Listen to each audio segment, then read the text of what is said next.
هم خبرونه پاکستانی پولیسو د ولسمشرۍ نوماند محمود خان اڅکزي پر کور چاپه وهلې.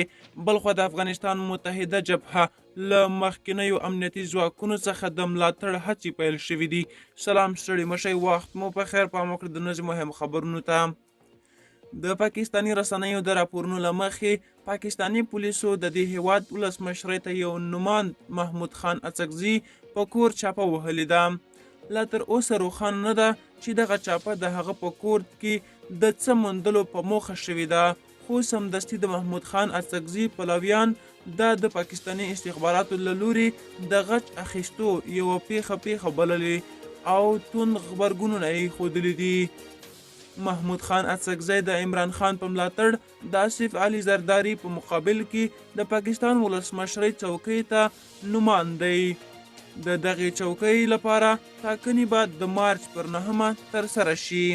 بلخوا د افغانستان متحده جبهه وايي په هیواد کې دننه او ځینو نورو هیوادونو کې د ایسارو پخوانیو ځواکونو د لاسنیوي او همکارۍ لپاره هڅې کوي. د دې جبهې یو مسؤل جنرال خوشحال سادات پرون د امریکا په پلازمینه واشنګټن کې د افغان سرتیرو د درنښت په نوم یوې غونډې ته دا خبره وکړه.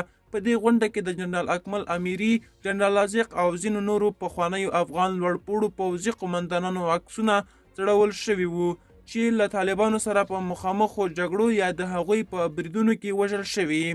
په دې غونډه کې د پخوانیو امنیتي او دفاعي ځواکونو ځینو مشرانو او ځینو نورو خلکو برخه اخیستې وه.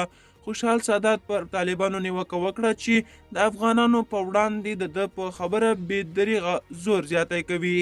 د افغانستان متحده جبهه د پوځ د پخواني جنرال سمیع سادات لخوا جوړه شوې او اکثره هغه پخواني قومندانان او جنرالان پکې شامل دي چې کلونه یې د طالبانو پر وړاندې جګړه مخ ته وړله.